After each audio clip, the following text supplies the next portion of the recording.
Hello කොහමද ඔය කට්ටියව ලක් crypto YouTube channel එකට පිළිගන්නවා.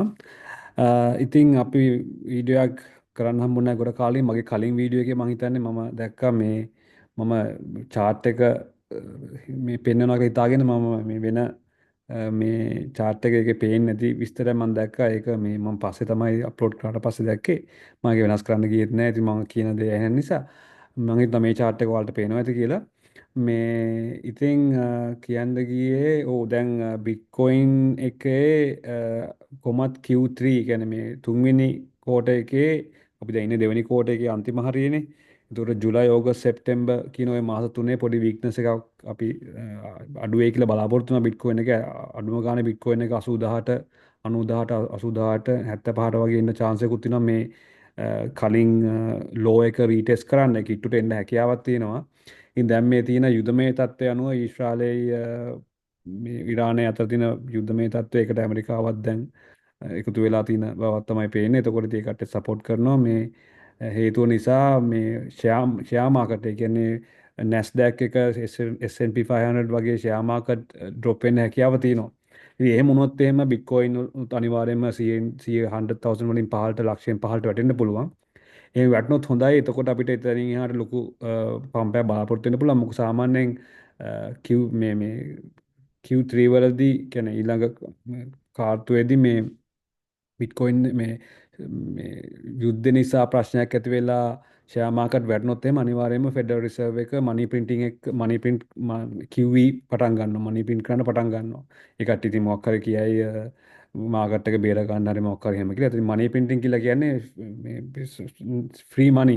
එතකොට ඒ කට්ටිය මේ වගේ රිස්ක් ඇසෙට් වලට මේ බෙට් කරන්න ඒ කට්ටිය ගාව සල්ලි තියෙනවා. ඉතින් එහෙම මාකට් එක ක්‍රෑෂ් වෙලා මනි ප්‍රින්ටිං ඇවිල්ලා ඊට පස්සේ තමයි බිට්කොයින් එක වැඩි වෙන්න පුළුවන්. එහෙම වුණොත් එහෙනම් බිට්කොයින් එක මෙතනින් පොඩ්ඩක් පහළට ඇවිල්ලා මේ හරි කොන්සෝලිඩේට් වෙලා 80 90 වගේ 75 වගේ එන්න chance එකක් තියෙනවා. මම හිතන්නේ එච්චර පහළට ඒ කියලා එන්න විදිහක් වෙන්න පුළුවන්. මේ හැබැයි ඇවිල්ලා ඉක්මනට රිකවර් වෙලා ඊට පස්සේ මනි ප්‍රින්ටිං වලින් පස්සේ මෙතනින් බ්‍රේක් කරොත් ලොකුවට මේක 150 විතර වගේ 160 සමානට ලක්ෂ දෙකට කිට්ටු වෙන්න පම්ප් වෙන්න හැකියාව තියෙනවා. ඉතින් ඊට පස්සේ තමයි අපිට ඕල් සීසන් එකක් බලාපොරොත්තු වෙන්නේ. ඉස්සෙල්ලාම බිට්කොයින් එක වැඩිලා ඊට පස්සේ ඉතීරියම් වැඩි වෙන්න පුළුවන් 10000කට විතර වගේ 10000කට 12000කට විතර වගේ ඉතීරියම් වැඩි වෙන්න පුළුවන්. ඉතිරිම වැඩුණා කියන්නේ අනිවාර්යයෙන්ම ඕල් සීසන් එකක් එනවා කියන එක. ඉතින් ඒක තමයි අපි බලන් ඉන්නේ. ඉතින් ඒක ඒවා වෙන්න මම හිතන්නේ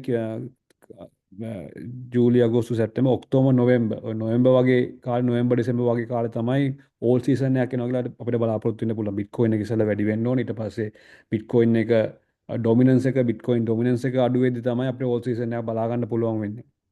ඉතින් බිට්කොයින් ඩොමිනන්ස් එකත් අපිට මෙතන පොඩ්ඩක් චෙක් කරලා බලන්න පුළුවන්. ඉතින් මේක ටිකක් ලෝඩ් වෙන්න වෙලා යනවා මම හිතන්නේ.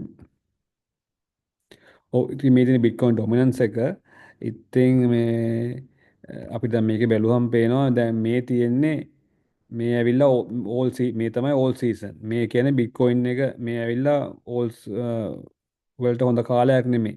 දැන් මේ බිට්කොයින් ඩොමිනන්ස් එක මෙහෙම බ්‍රේක් වෙනවා කියන්නේ අනිවාර්යයෙන් මේක තමයි ඕල් සීසන් එක. දැන් මේක අපිට පේනවා බිට්කොයින් එක 66ක් වගේ කිට්ටුවට 66කට විතර වගේ ඇවිල්ලා තියෙන්නේ. සාමාන්‍ය ඉතින් මෙතනින් පස්සේ බ්‍රේක් වෙලා ලොකුවට මෙහෙම ඩ්‍රොප් වෙනවා කියලා කියන්නේ ඒක තමයි ඕල් සීසන් එක. කියන්නේ බිට්කොයින් වල දැන් මේ වෙලාවේ මේකෙන් තේරුම තමයි ඕවරෝල් ක්‍රිප්ටෝ මාකට් එකේ 3න් 2ක් 66ක්ම බිට්කොයින් තමයි මාකට් කැප් එකේ මේ ඕවරෝල් මාකට් කැප් එකේ 3න් 2කම බිට්කොයින් තමයි තියෙන්නේ. බිට්කොයින් එකේ මාකට් කැප් එක තමයි තියෙන්නේ. ඉතින් ඒක බ්‍රේක් වෙලා ඒ බිට්කොයින් එකේ ප්‍රොෆිට් වලින් මේ කට්ටිය ඕල් කොයින්ස් වලට ඇඩ් කරන්නේ. බිට්කොයින් වලින් ගන්න ප්‍රොෆිට්ස් වලින්. එතකොට ඒම බිට්කොයින් වලින් ප්‍රොෆිට් ඕල් කොයින්ස් වලට ආවම තමයි ඕල් කොයින්ස් පම්ප් වෙන්න පටන් ගන්න. එතකොට දැන් මෙතන පැහැදිලිවම අපිට පේනවා මේ ඩ්‍රොප් එක කියන්නේ මෙන්න ඕල් සීසන් එකක්. උඩට ගිහිල්ලා බ්‍රේක් වෙනවා. දැන් මේක උඩට ගිහිල්ලා තියෙන්නේ දැන් ඕල් සීසන් එකක් එන්න බොහොම කිට්ටුයි. තව මාස 3-4කින් හම්බයි බලාපොරොත්තු වෙන්නේ ඔය ඔක්තෝබර් නොවැම්බර් දෙසැම්බර් ඔය මාස 3 ඇතුළත මේ බිට්කොයින් ඩ්‍රොප් වෙලා ඕල් සීසන් එකක් ඇවිල්ලා ඒක ජනවාරි පෙබරවාරි වගේ වෙනකම්ම තියෙන්න පුළුවන්. ඊට පස්සේ ඉතින් ආයේ ලොකු බෑ මාකට් එකට යන්න පුළුවන්. මේ එහෙම ඉතින් එහෙම විස්තරයක් තමයි තියෙන්නේ. ඉතින් මම ඕල් කොයින්ස් කීපයක් බලාගෙන ඉන්නවා විශේෂයෙන්ම AI ටෝකන්ස් ඒවා ඇත්තටම මේ 100 ගුණයක් විතර වගේ පම්ප් වෙන්න පුළුවන් හැකියාවක් තියෙනවා. මොකද ඒවා ගොඩක් මම ගොඩක් මේ වෙලාවේ මේ මයික්‍රෝ කැප් කියන්නේ පොඩි මාකට් කැප්ස් තියෙන සමහරට මිලියන 2 3 වගේ තියෙන ඒවට කොයින්ස් කීපයක් හොයාගෙන තිනවා. ඉතින් අපි මේකට මේ ලක්ක්‍රිප්ටෝ YouTube channel එකට සබ්ස්ක්‍රයිබ් කරලා තියාගන්න. මොකද හේතුව අපි ඒවා ගැන මේ කාලය ආවම මොකද තාම ඒවා ටිකක් ප්‍රයිස් එක වැඩි ඉන්න මම ඒක ගැන වැඩි කතා කරන්නේ නැහැ. මට මම ඒ කාලේ ආවම මේ ඕල් කොයින්ස් ගැන මම ඉන්වෙස්ට් කරන ඕල් කොයින්ස් ගැන මම මේ ඔයාලට වීඩියෝ එකකින් අරන් ඇවිල්ලා පෙන්නන්නම්. එතකොට ඔයාලටත් පුළුවන් ඒවට ඉන්වෙස්ට් කරන්න. මේ ප්‍රයිස් එක අඩුවට තියෙදි ඕල් කොයින් සීසන් එක එන්න කලින් අපි ඒක කරන්න ඕනේ. ආවට පස්සේ අරගෙන වැඩක් නැහැ. ඉතින් ඕල් කොයින් සීසන් එක එන්න කලින් අපි ඇඩ් කරාම අපිට සමහරට 10 ගුණයක් 20 ගුණයක් අපි ලකී නම් 100 ගුණයක් වුණත් හම්බ කරන්න හැකියාව තියෙනවා. ඉතින් උදාහරණයකට සත සතේක වගේ තියෙන හොඳ AI ටෝකන් එකක් වගේ අපි කලින් තියා අරගෙන තිනවන ඉන්වෙස්ට් කරලා තිනවන.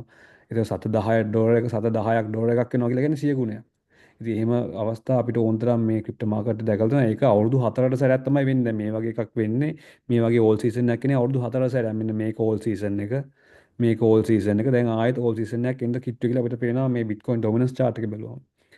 ඉතින් එහෙම විස්තරයක් තමයි තියෙන්නේ. ඉතින් ඔය වගේ පොඩි අප්ඩේට් එකක් තමයි දෙන්න ඕනේ. ඉතින් දැන් මේ යුද්ධේ ප්‍රශ්නේ නිසා සමහර විට මාකට් එක ක්‍රෑෂ් වෙලා මනි ප්‍රින්ටිං ඇවිල්ලා ඊට පස්සේ අපිට ඕන විදිහට අපි බලාපොරොත්තු වෙන විදිහට බිට්කොයින් එක වැඩි වුණොත් all time highs ගියොත් drop වෙලා 100ට වඩා අඩු වෙලා drop වෙලා all time highs ගියොත් අන්න එතකොට තමයි අපිට හොඳ all season එකක් බලා ගන්න පුළුවන් වෙන්නේ. ඉතින් ওই වගේ පොඩි අප්ඩේට් එකක් තමයි දෙන්න තියෙන්නේ. අපි ඊළඟ වීඩියෝ එකකින් එන හම්බෙමු. Okay see you.